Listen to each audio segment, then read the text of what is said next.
Gracias a Dios. Señor, te damos gracias, Padre. Queremos agradecerte por tus bondades, por tus misericordias.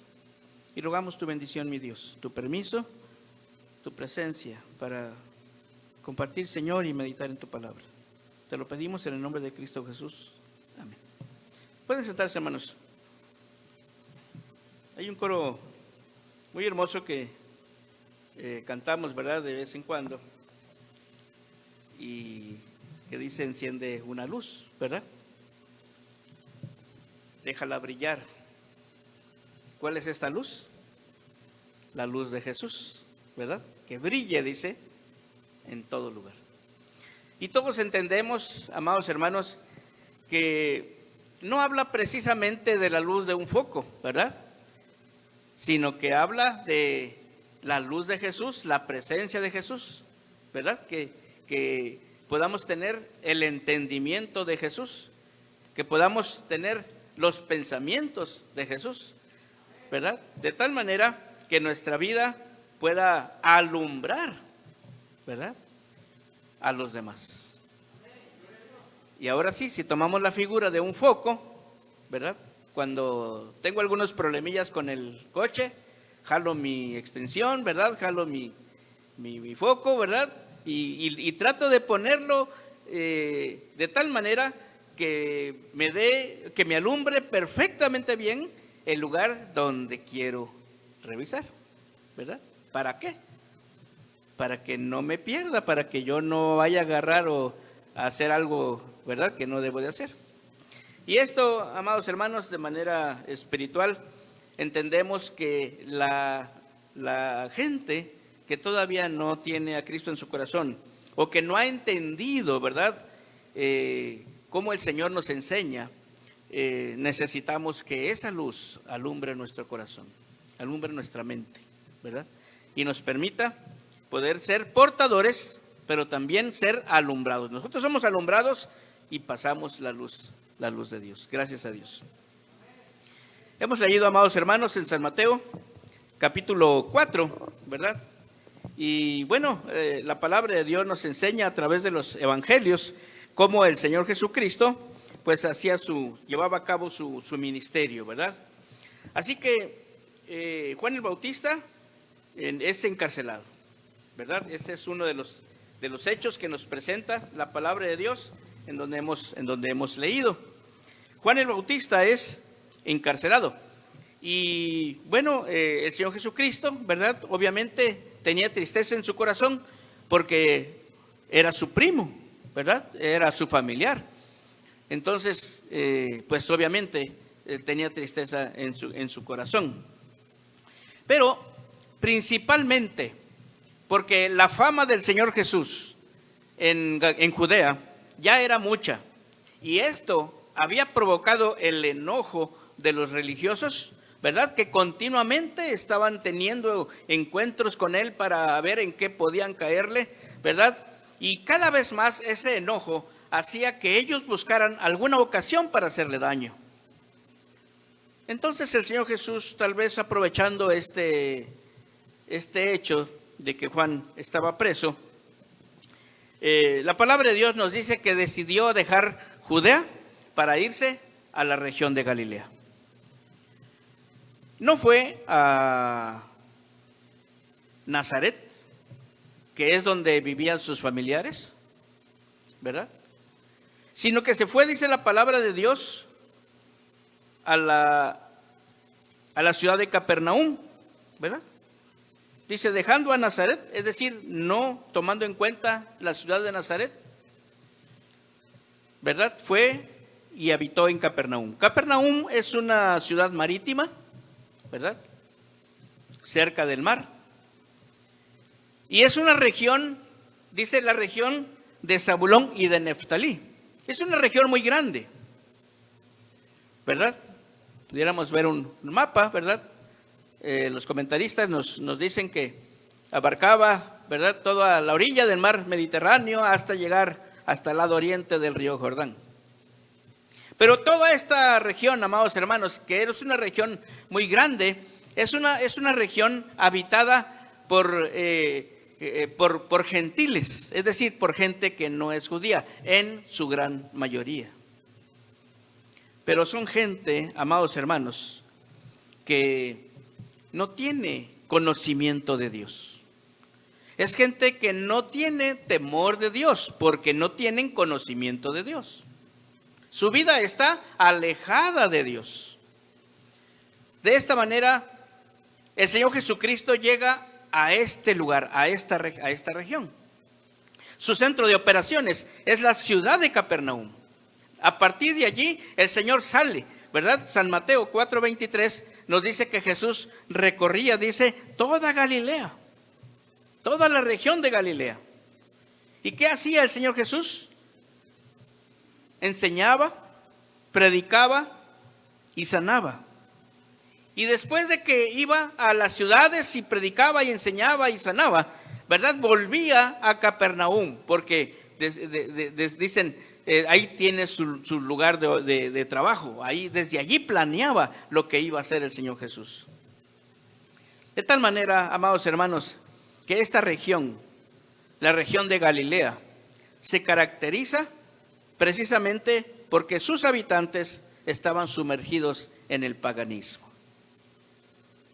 Y podríamos preguntarles, ¿y por qué fue el Señor Jesús allí? ¿Verdad? Siempre, amados hermanos, vamos a encontrar al Señor Jesús donde hay necesidad. Donde hay necesidad. ¿Verdad? Dice un comentarista, Dios no envió al Señor Jesús para que habitara, para que viviera entre la élite de Jerusalén. ¿Verdad?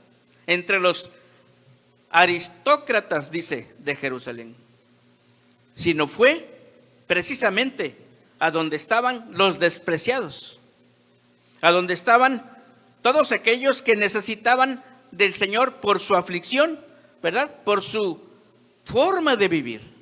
Era una forma de vivir alejada de Dios en todos los sentidos, ¿verdad? Y precisamente allí fue el Señor Jesús. Y Mateo, amados hermanos, nos presenta la llegada del Señor Jesús a esta región con la profecía del profeta Isaías. Y dice la palabra de Dios, Galilea comienza desde el 15, tierra de Zabulón y tierra de Neftalí, camino del mar, al otro lado del Jordán, Galilea de los gentiles. El pueblo asentado en tinieblas vio gran luz, y a los asentados en región de sombra de muerte, dice, luz les resplandeció. Bendito sea el nombre del Señor. Esta es la profecía de Isaías que se cumple cuando el Señor Jesucristo llega a ese lugar y empieza a compartir la palabra de Dios y empieza a predicar y empieza a sanar y empieza, ¿verdad?, a enfrentarse con los religiosos de esa época que tenían sumergida en la oscuridad, ¿verdad?, a la gente, no enseñando correctamente la palabra de Dios. De tal manera, amados hermanos, que en su modo de vivir, estas personas que habitaban la región de Zabulón, la región de Neftalí, la región de Capernaum, amados hermanos, estaban continuamente en peligro, estaban continuamente en pecado, estaban continuamente en desesperación. Esta es la condición, amados hermanos, de las personas que no tienen a Cristo, ¿verdad? Hace rato les comentaba yo, si Dios así lo tiene determinado, que obviamente no lo sabemos, hoy pudiera ser nuestro último día, ¿verdad? Simplemente por probabilidad. Pero nosotros estamos en las manos de Dios.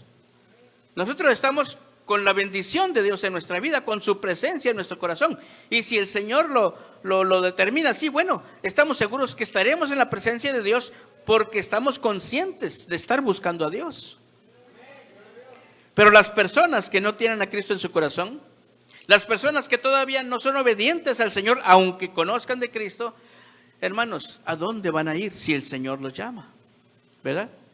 Por eso es una vida continuamente en peligro, continuamente. Por eso el capítulo número 3, ¿verdad?, de Ezequiel, ¿verdad? Nos habla acerca de compartir la palabra de Dios, amados hermanos, tanto con los impíos como con los creyentes que se han alejado de Dios. Porque si el momento llega, dice Dios, si yo pongo tropiezo delante de ellos y hago que mueran, dice Dios, entonces perderán su alma. Necesitamos, amados hermanos, que Jesús llegue a nuestra región para alumbrarnos a nosotros y para que nosotros alumbremos a los demás. La gente necesita, amados hermanos, la luz de Dios. Segunda de Corintios, número 4, en su versículo 4, nos habla acerca de lo que significa la palabra tinieblas, amados hermanos. La palabra de Dios nos dice en San Mateo que el pueblo asentado en tinieblas, el pueblo establecido en las tinieblas, el pueblo sumergido en las tinieblas, dice, vio gran luz. Los que nunca habían visto la luz de Dios, dice, de repente les fue alumbrado con una luz muy potente, con una gran luz.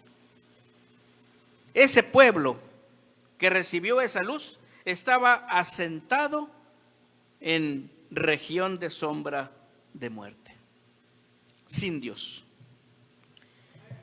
Y el apóstol Pablo en 2 de Corintios nos habla acerca de lo que significa, lo que son estas tinieblas. Y se refiere, amados hermanos, a que la mente de las personas y el corazón de las personas estaban engañados. No estaban viviendo lo que ellos creían que así se debía de vivir. No estaban hablando lo que ellos creían que así se debía de hablar.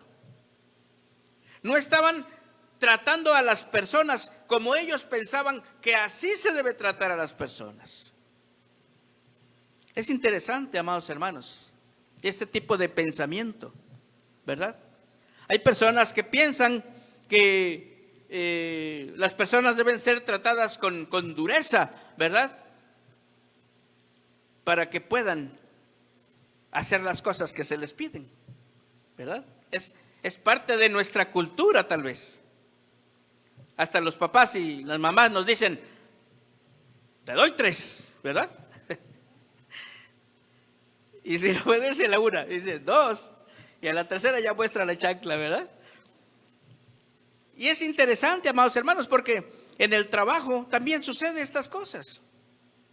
Hay personas que les dan su orden de trabajo, ¿verdad? Y la ven y dicen, sí, ahorita agarran sus herramientas y se van a trabajar. Felices. Había un compañero que siempre andaba chiflando, ¿verdad? En toda la planta. Y él siempre feliz, siempre feliz, siempre feliz. Y había quien siempre andaba enojado, ¿verdad? Y siempre ponía peros a lo que le mandaban a hacer.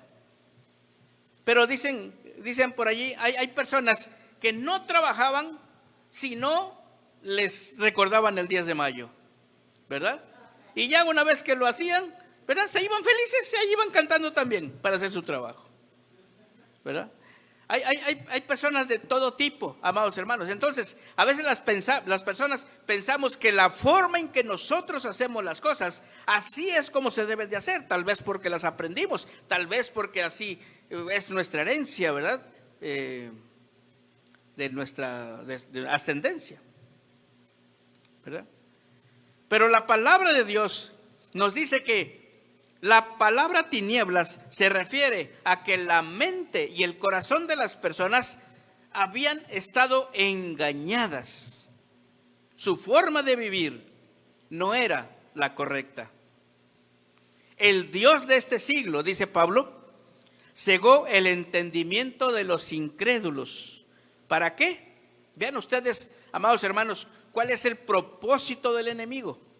¿Por qué engaña a las personas? ¿Para qué lo hace? Dice, para que no les resplandezca la luz del evangelio de la gloria de Cristo, el cual es la imagen de Dios.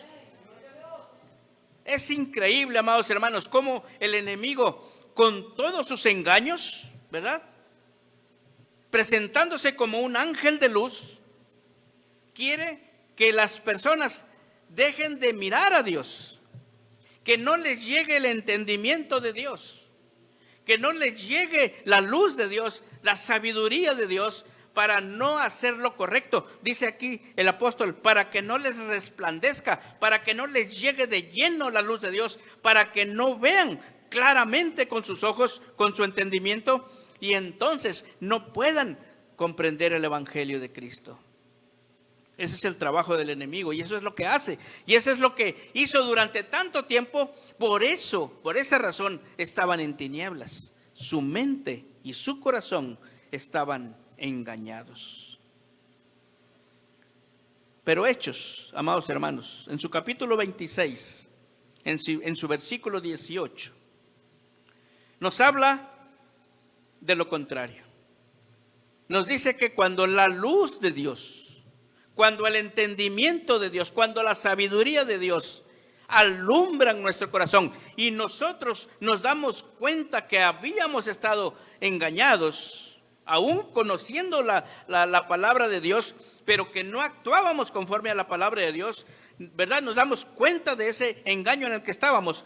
Dice Hechos 26, 18, que cuando la luz del evangelio llega a la vida de los hombres, amados hermanos, entonces su estado de depravación, su estado de abatimiento, su estado de desaliento cambia y se convierten, dice, de las tinieblas a la luz, pero también de la potestad de Satanás a Dios. Esto es impresionante. Porque puede ser que nosotros conozcamos de Dios, amados hermanos, y seguimos en tinieblas. Puede ser que nosotros hemos leído tantas veces la palabra de Dios, amados hermanos, pero seguimos en tinieblas, porque seguimos actuando igual, porque seguimos hablando igual, porque seguimos tratando a las personas igual, sin amor, sin cariño, sin respeto. Porque no compartimos a Dios, aún sabiendo que las personas necesitan de Dios. Porque nuestro testimonio tal vez no es el que la palabra de Dios nos enseña. Pero el apóstol dice Hechos, cuando la luz de Dios, cuando la luz del evangelio llega a nuestra vida, la condición incorrecta, la condición de abatimiento, de desaliento, la condición tal vez de desobediencia, dice, cambia. Lo dijera el apóstol Pablo también, venimos a ser ahora nuevas criaturas. Bendito sea el nombre del Señor. Ya no estamos más en tinieblas, sino ahora estamos en la luz. Pero también ya no obedecemos a Satanás, sino ahora obedecemos a Dios. Bendito sea el nombre del Señor. ¿Qué tan importante, amados hermanos, es la luz de Dios? Déjala brillar, que alumbre en todo lugar. ¿Verdad? Que no la opaquemos. El Señor dice también en otra parábola, ¿verdad? ¿Para qué se enciende una lámpara si la vamos a meter abajo de la mesa? ¿Verdad? No tiene ningún propósito, no tiene ninguna lógica eso. Sin embargo, se enciende para ponerla sobre la mesa, para que alumbre a todos los que están en casa, para que nos vean. Y así dice el Señor, así alumbre vuestra luz, San Mateo capítulo 5, así alumbre vuestra luz delante de los hombres. ¿Para qué dice? Para que vean vuestras buenas obras, no vuestras malas obras, sino vuestras buenas obras, ¿verdad? Y glorifiquen a vuestro Padre que está en los cielos. Bendito sea el nombre del Señor. Amados hermanos, lo que le da un verdadero sentido a la vida, lo que nos hace vivir nuestros días con la paz y en la paz de Dios, amados hermanos, es la presencia de Cristo Jesús en el corazón. Las personas de la región de Zabulón y de Neftalí, que estaban sumergidos, que estaban asentados, que así era su forma de vivir en tinieblas, cambió con la llegada de nuestro Señor Jesucristo. Así también, amados hermanos, así también la vida de las personas que están a nuestro alrededor y que nosotros conocemos que necesitan de Dios, así también puede cambiar, amados hermanos, con la llegada de usted como hijo de Dios, como hija de Dios, que lleva y alumbra con la luz de Dios sus vidas. Que Dios nos bendiga, amados hermanos. Que Dios nos permita poder gozar de la luz de Dios, pero también ser portadores de la luz de Dios. Gracias a Dios.